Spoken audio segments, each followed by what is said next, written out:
আসসালামু আলাইকুম। আমাদের আজকের গল্প সমাধান।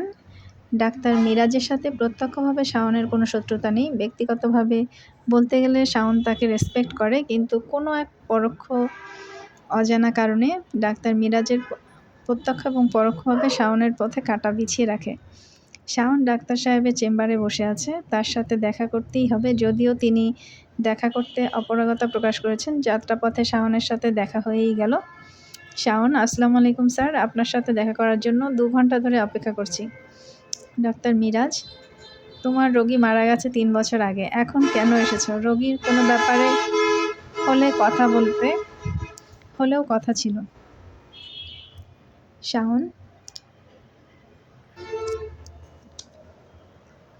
স্যার, আমি ভনিতা পছন্দ করি না। আপনার সময়ের মূল্য যেমন আছে, আমারও তেমনি হাতে সময় খুব কম। আজই আমাকে স্টেশনে ফিরতে হবে। আমি কেন আপনার সাথে দেখা করতে এসেছি আপনি বুঝতে পেরেছেন। সামনাসামনি কথা বললে সমস্যার সমাধান বেরিয়ে আসবে। আর আপনি দূর থেকে ইট মারতে থাকলে কোনো একদিন পাটকেলের দেখা পেয়ে যাবেন। এসব করে লাভ কী? আসুন সমস্যার সমাধান করি। শেষ পর্যন্ত ডাক্তার মিরাজ শাওনের সাথে কথা বলতে রাজি হলেন। শাওন, ধন্যবাদ স্যার, আমাকে সময় দিয়েছেন। সমস্যা আগে ধরা পড়লে আমি আপনার সাথে আরও আগে মিট করতাম। ডাক্তার মিরাজ, কি জানতে চাও? শাওন, স্যার, আমি আপনাকে রেসপেক্ট, কিন্তু আপনি আমার পথে কাঁটা বিছিয়ে রেখেছেন কেন? ডক্টর মিরাজ, আমি কি করেছি? শাওন, স্যার, আমি কষ্ট করে লেখাপড়া করেছি, প্যারেন্টস ছাড়া থেকেছি।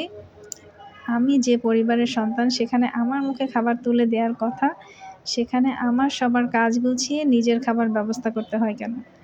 আমার জিপিএ 4, বোর্ড থেকে ঘোষণা এলো, সার্টিফিকেট শো করা হয়েছে 2.13। আপনার কুনজর আমার উপর পড়ার কারণ কি? কোনো ভনিতা ছাড়া সঠিক উত্তর দেবেন। মিরাজ, তোমার আব্বু আমার ওয়াইফের সাথে প্রেম করে। এর শাস্তি সবাই পাবে। শাওন হেসে ফেলে, যথাযথ উত্তর দিয়েই যাবে। শাওন, স্যার, আপনি চান আপনার ওয়াইফ প্রেম করবে?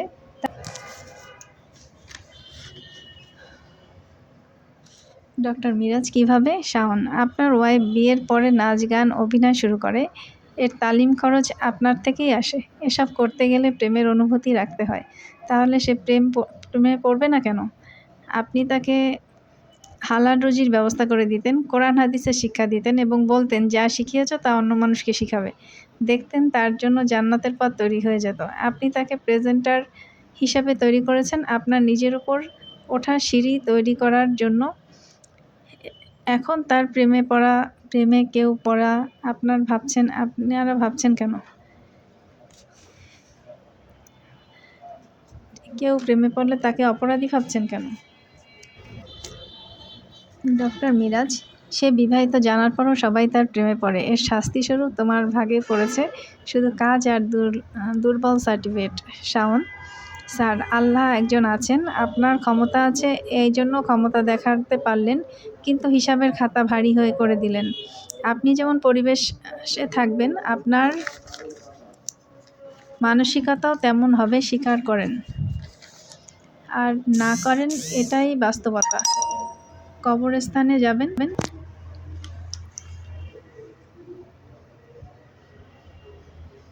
দুনিয়া আর আভিজাত্য কিছুই না। হাসপাতালে যখন থাকবেন, আপনার কি ফিল হয় জানি না, তবে আমার কাছে মনে হয় সুস্থতা আল্লাহর সবথেকে বড় নিয়ামত। আলহামদুলিল্লাহ। আপনার ওয়াইফ প্রেম করে, আপনি করেন না। আপনি তো করেন। আমি এই মুহূর্তে আপনার প্রেমিকাদের লিস্ট দিতে পারি, যাদের মধ্যে 2-1 আপনার বাসায় আছে সেবা করার জন্য, আপনার ব্যক্তিগত প্রতিষ্ঠানে আছে, হাসপাতাল, নার্স, আয়া, ছাত্রী। তাহলে শুধুমাত্র আব্বুর দোষ দিচ্ছেন কেন? আপনি এত তাল করবেন আর আপনার ওয়াইফ ঘরে বসে, ওগো স্বামী, তুমি আমার জব করবে ভাবছেন কেন? আপনার জন্য আমার যে ক্ষতি হয়েছে তার ক্ষতিপূরণ সহ সার্টিফিকেট, জিপিএ গ্রেড পরিবর্তন করে আমার কাছে হস্তান্তর করবেন আশা করি। কথা শেষ করেই আবেদনপত্রটি তার সামনে দিয়ে শাওন বলে, শাওন, ব্যক্তিগত সমস্যার কারণে আপনার প্রতিষ্ঠানে কাজ করতে পারছি না। আশা করি বকেয়া টাকা পরিশোধ করবেন। ডাক্তার মিরাজ, আমি আশা করেছিলাম তুমি থাকবে।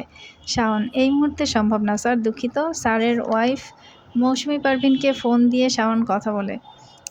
শাওন, আসসালামু আলাইকুম ম্যাম। আমি আপনার হাজবেন্ডের প্রতিষ্ঠানের একজন কর্মী। এর বাহিরে আমার যে পরিচয় আছে তা আপনার জানা। আপনাকে শুধু বলতে চাই, যার হাজবেন্ড ক্লাস 1 অফিসার তার এই খেতাব নিয়ে সন্তুষ্ট থাকা উচিত। আপনি আর কি চান? মৌসুমী পারভিন, ডাক্তার আমাকে কি দিয়েছে? শাওন, এসব প্রশ্ন আপনার হাজবেন্ডকে করবেন। আপনার বাসাও আমি ছেড়ে দেব। ক্ষতিপূরণের টাকা এবং সার্টিফিকেটের নম্বরপত্র আশা করি আজ আপনাদের প্রতিষ্ঠান ছেড়ে দিলাম। ভালো থাকবেন। আশা করি এরপর এসব নিয়ে আর বসতে হবে না এবং পরবর্তীতে ফ্রি সার্ভিস দিতে আমাকে ডাকবেন না। সরকারি চাকরির সহকারী শিক্ষক থেকে শুরু করে শেষে ক্লারিক্যাল পোস্টে গিয়ে ঠেকেছে। এসব মিথ্যা আশ্বাস দিয়ে আপনারা নিজেদের আস্থা হারিয়েছেন। আপনি নিজেও যেখানে গেস্ট পোস্ট নিয়ে বসে আছেন, সেখানে অন্য একজনকে স্থায়ী পোস্ট দেওয়ার স্বপ্ন দেখাবেন কেন? শাওন কোনো বিষয় ঝুলিয়ে রেখে বছরের পর বছর ধরে তামাশা দেখা পছন্দ করে না। এই মুহূর্তে বাসে বসে ভাবছে,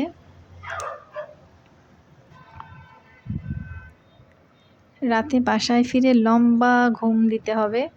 ইনশাল্লাহ আগামীকাল বড় কাকার সাথে দেখা করতে হবে। রেজিস্ট্রেশন ফি দেবে বলেছে। টাকা নিয়ে সিটি কর্পোরেশনের অফিসে যেতে হবে। ফি জমা দিতে হবে। অনেক কাজ। পুরনো কাসুন্দি নিয়ে পড়ে থাকলে চলবে না। সামনে এগিয়ে যাওয়ার পথে যারা বাধা, তাদের বাধা উপেক্ষা করে চলতে হবে। অসংখ্য ধন্যবাদ।